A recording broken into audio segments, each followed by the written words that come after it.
Praise the Lord. प्रभु परमेश्वर का धन्यवाद हो नया दिन के लिए। आज के दिन परमेश्वर आप सबको बहुत आयत से आशीष करे। आज एक और हम वचन देखेंगे।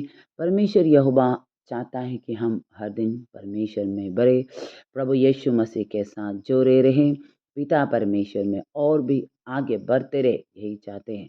प्रभु यीशु मसीह के साथ पिता ने हम सबको जोड़ा है, क्योंकि परमेश्वर ने हमें क्योंकि हमने परमेश्वर को नहीं चुना है, प्रभु ने हमें चुना है।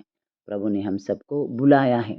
मनुष्य सोचते हैं मैंने यीशु को चुना, मैं क्रिश्चियन बना। नहीं, परमेश्वर ने हमें चुना है। इसलिए हम देखने से जॉन चैप्टर 15 वर्स 16 में कहता है, तुमने मुझे नहीं चुना परंतु मैंने तुम्हें चुना है और तुम्हें नियुक्त किया है कि तुम जाकर फल लाओ और तुम्हारा फल बना रहे, कि तुम मेरे नाम से जो कुछ पिता से मांगो वो तुम्हें दे। कहता है कि तुमने मुझे नहीं चुना परंतु मैंने तुम्हें चुना है और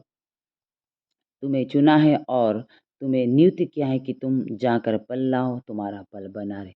पर प्रभु यीशु मसीह कहता है कि हमने यीशु को नहीं चुना, हमने कृष्ण को नहीं चुना, हमें परमेश्वर यीशु मसीह ने हमें चुना है। मेरे प्रियजनों, यीशु ने हमें चुना है और यीशु ने हमें चुना है और नियुक्त किया है कि हम फल लाए और मेरा फल बना रहे। परमेश्वर हमें चाहता है कि हम फल लाने वाले और हमारा फल बने रहना चाहता है, क्योंकि हम देखने से यहाँ पर हम फर्स्ट पीटर चैप्टर 1 वर्स 15-16 में भी देखा है, जैसे तुम्हारे बुलाने वाला पवित्र है वैसे तुम भी पवित्र बनो। जैसे तुम्हारे बुलाने वाला पवित्र है वैसे ही तुम भी अपने सारे चाल चलन में पवित्र बनो, क्योंकि लिखा है पवित्र बनो क्योंकि मैं पवित्र हूँ। कहता है कि सारे चाल चलन में पवित्र बनो। हमें जैसे बुलाने वाले पवित्र हैं वैसे ही हमारे सारे चाल चलन में हम भी पवित्र होना है। कहता है कि क्योंकि परमेश्वर ने हमें बुलाया है, यीशु ने हमें चुना है। क्यों चुना है? ताकि हमारे चाल चलन पवित्र बने।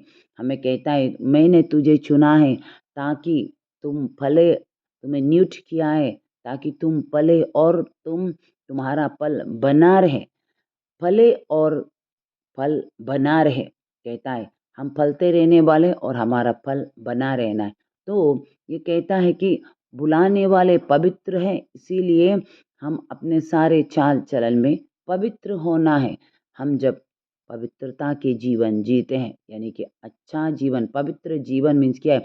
हम बहुत शुद्ध है, बहुत अच्छा है, वाह, ऐसा नहीं, उसको नहीं।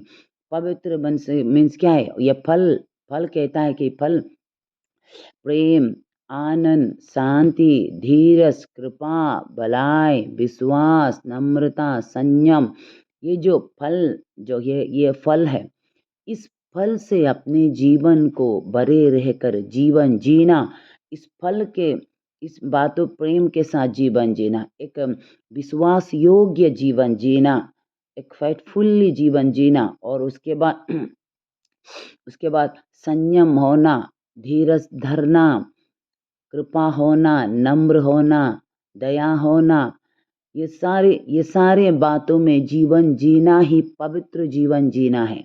इन फलों से बरे रहना ही पवित्र जीवन जीना है।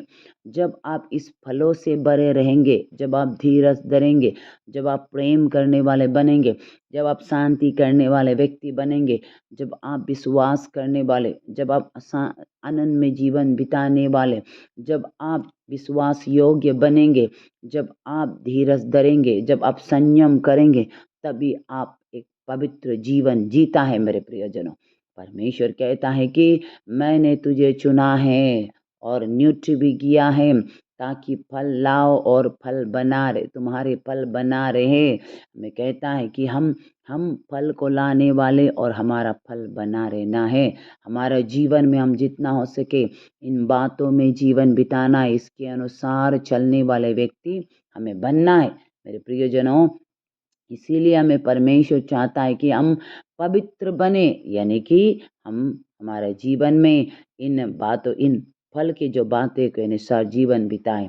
लोग कहता है कि पवित्र बनना है, हमें पवित्र बनना है, ऐसा कहकर दूसरों से भी कोई-कोई बात नहीं करता, लोगों से नहीं मिलता, आस-पड़ोस के घर नहीं जाता, कुछ भी वो कुछ नहीं करता, बस पवित्र है ऐसा कहकर वो है अपने परिवारों से भी नहीं मिलता, किसी से भी बातें नहीं करता, चुपके से चुपचाप रहता है वो, उसका जीवन खुशी नहीं रहता, वो खामोशी जीवन बिताता है, पवित्र जीवन बिताने वाला।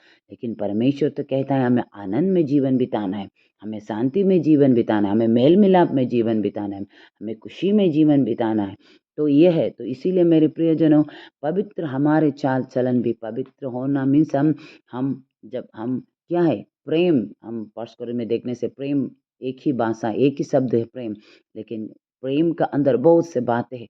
प्रेम है लेकिन प्रेम को खुलासा किया है यहाँ पर 1 कोरिन्थ 13 में प्रेम दान नहीं करता, प्रेम कृपालु है, प्रेम घमंड नहीं करता, प्रेम फूलता नहीं, प्रेम अनरीति नहीं चलता, प्रेम बुराई काम नहीं करता। तो ऐसा करके बनाया बोला गया यानी कि प्रेम वो है प्रेम। तो इसीलिए ये सारे चाल-चलन में हम प्रेम से भरे रहने वाला, शांति से भरे रहने वाला, आनंद से भरे रहने वाला, विश्वास से भरे रहने वाला, धीरज से भरे रहने वाला, संयम से भरे रहने वाला व्यक्ति बनना है।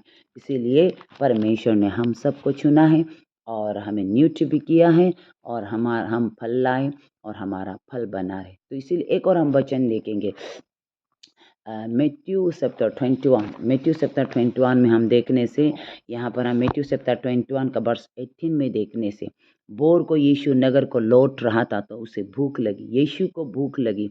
यीशु सड़क से यीशु रास्ता से होकर मार्ग से होकर गुजर रहा था और सड़क के किनारे अंजीर का एक पेड़ देखा। वो देखकर वो उसके पास गया और पत्तों को चौर उसमें कुछ न पाकर उससे कहा अब से तुझमें फिर कभी फल न लगे। यीशु को भूख लगा और यीशु उस मार्ग में होकर जा रहा था और उसने अंजीर के पेड़ को देखा। अंजीर का पेड़ को देखा, वो भूख लगा। अगर आप मार्क में इसके बारे में पढ़ेंगे तो वो अंजीर का सीजन नहीं था लिखा है, समय नहीं था, फल फलने का समय नहीं था, फल लगने का समय नहीं था, ऐसा ऐसा बोलकर वहाँ में लिखा है मार्क में देखेंगे तो इसीलिए यीशु उस रास्ता में से गुजरते हुए जा रहा था और वो सड़क के किनारे एक अंजीर का पेड़ देखा और उस अंजीर का पेड़ में पत्तों को छोड़ और कुछ भी नहीं था और यीशु ने कहा अब से तू कभी भी ना फले ऐसा कहकर उसे श्राप दिया और वो पत्ता वो पेड़ वो अंजीर का पेड़ उसी दिन सूख गया। उसके चेले सुन रहे थे उस बातों को, इस घटना को देख रहे थे। यहाँ पर क्या है, यीशु मसीह ने अपना जीवित रहते समय हम सबके लिए एक दृष्टांत करके दिखाया है। वो बहुत से दृष्टांतों को बताते हैं और अपने उसके कार्य के द्वारा भी बहुत से दृष्टांत हमें दिखाते हैं। यहाँ पर अंजीर का पेड़ कौन है? अंजीर का पेड़ मेरे प्रियजनों हम सबको है, हम सब है अंजीर का पेड़। अंजीर का पेड़ हम जितने लोग हैं, सारे लोग मनुष्य के साथ तुलना किया गया है। और यहाँ पर पत्ते किसको दर्शाते हैं? पत्ते उसको दर्शाते हैं कि मैं पवित्र जीवन जीता हूँ, मैं पवित्र जीवन जीता हूँ, उसको दर्शा रहे। लेकिन फल क्या है? उसके जीवन में फल नहीं है। फल मीन्स प्रेम, आनंद, शांति, धीरज, कृपा, भलाई, विश्वास, नम्रता, संयम वो है। तो इसीलिए मेरे प्रियजनों पवित्र पवित्र कहकर वो पत्ता पूरा पत्ता यानी कि चर्च अच्छी तरह जा रहे, आराधना अच्छी तरह कर रहे, जा रहे चर्च भी जाते, प्रार्थना भी करते, उपवास मीटिंग भी बैठते हैं, वो उपवास भी रखते हैं, दसवांग भी अच्छी तरह से दे रहा है, जितना शरीर से करना है वो कर रहे, लेकिन जो मेन है उसमें वो कमी घटी है।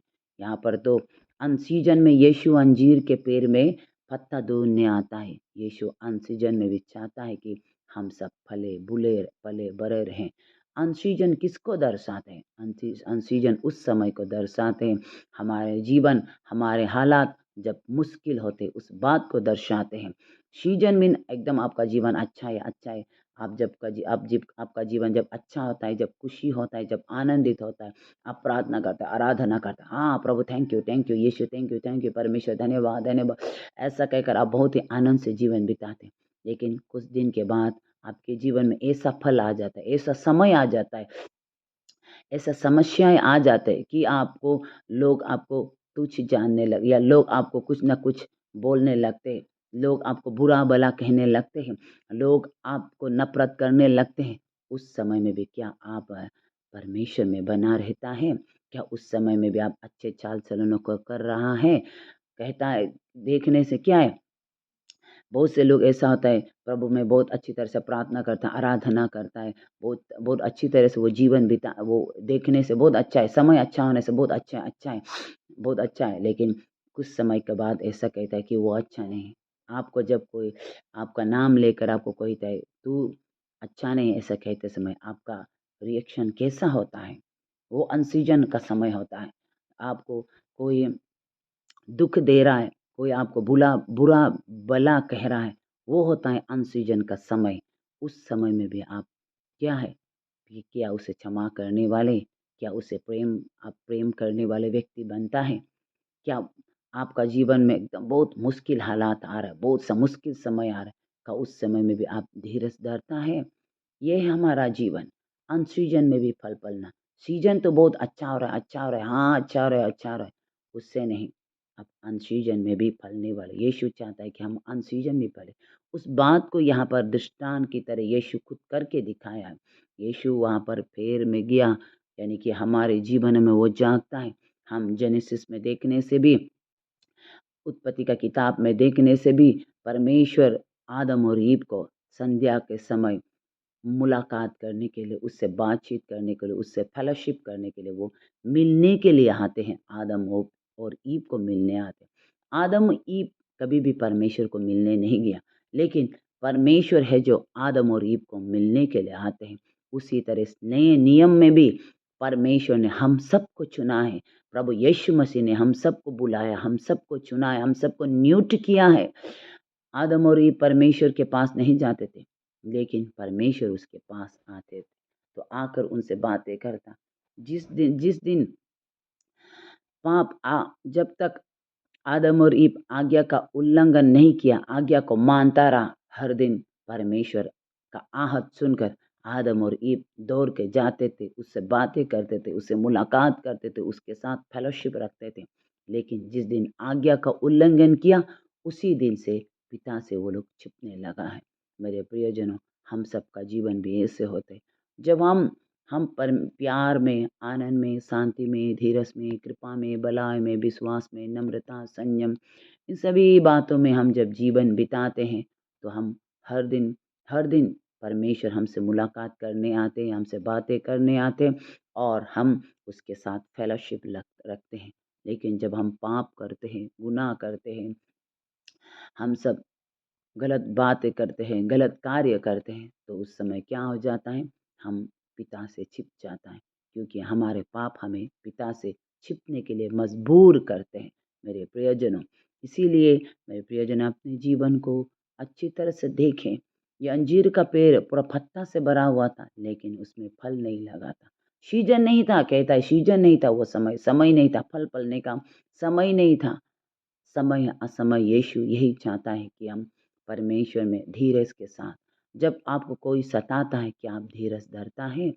जब कोई आपको गलत बातें बोलता है, आपके लिए कुछ ना कुछ बोलता है, क्या आप संयम करता है? क्या आप सेल्फ कंट्रोल रखता है? मेरे प्रियजन, उसको देखिए अपने जीवन को। लोगों को बुरा-भला कहने से, लोगों के विश्वास को देखने से, लोगों में इधर-उधर ऐसा है, वैसा है बोलने से अच्छा, अपने जीवन को अच्छी तरह से देखने से अच्छा है। नहीं तो लोग पिता से जुड़ कर स्वर्ग में चले जाएँगे। प्रभु यीशु मसीह के दोबारा आगमन में वो तैयार रह जाएँगे।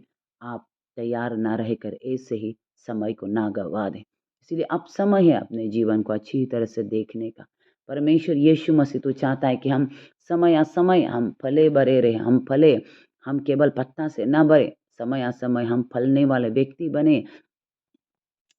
असमय वो होता है जब आपका समय खराब वाला समय चलता है। मेरे जीवन में ऐसा वाला है, मैं सेवकाई में जब से निकला, तब तब उसके बाद सेवकाई शुरुआत बहुत अच्छा हुआ, लेकिन बीच में 2015, 16, 17, 18, 19 उस समय में मेरे जीवन में बहुत मुश्किल हालात आए। मेरे कलीसिया मुझे बहुत से लोग छोड़कर चले गए। मुझे हम लोगों को बहुत से बातें सहना पड़ा, बहुत से बातें सुनना पड़ा। हमारे कलीसिया हमें बहुत से कुछ ना कुछ बोले। उस समय मेरे लिए भी बहुत मुश्किल हालात था, बहुत ही तकलीफ था, पर मैं सोचा कि मैं सेवकाई करना छोड़ दूँ क्या? ऐसा सोचने तक मेरा मन में आया, लेकिन मैंने परमेश्वर से कहा, प्रभु ने मुझे उसी समय ये बात दिखाया, सीजन अनसीजन में तुझे फलने वाला, ये समय तुम्हारे लिए अनसीजन है, तुम इसमें भी फलने वाले व्यक्ति बनना है। तुम इस समय उनके विरोध में कुछ भी मत बोलना, उन लोगों को कुछ भी मत बोलना, बस प्रार्थना करना और उन्हें क्षमा करना।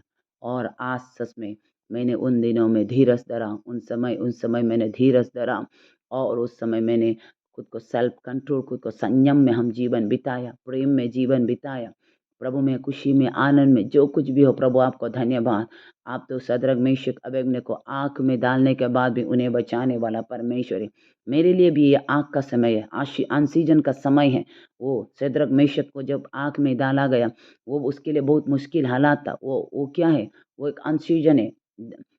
दानियल को डाला था वहाँ पर, शेरों के मध्य में डाला गया था, वो अनसीजन है। वो तकलीफ के समय में हम इसराइल लोगों को इजिप्ट से निकला हुआ को देखते हैं।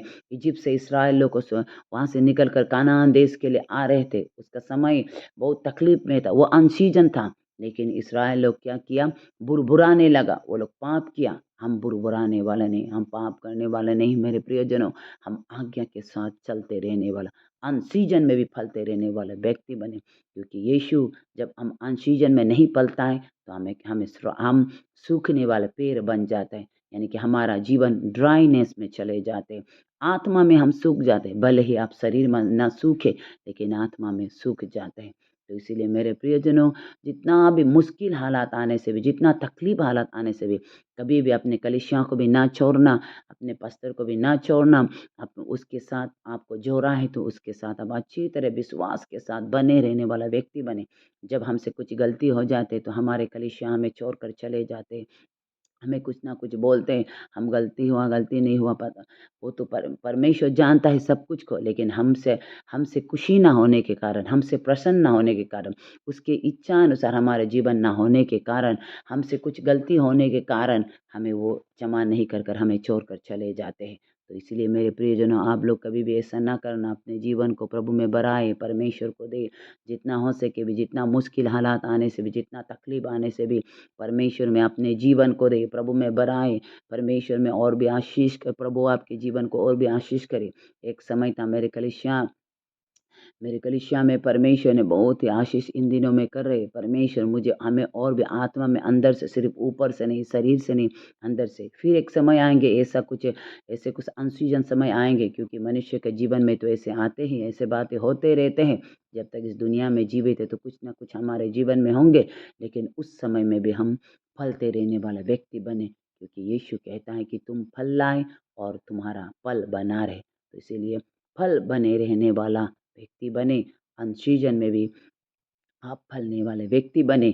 ये अंजीर हम सबको दर्शाते हैं मेरे प्रियजनों।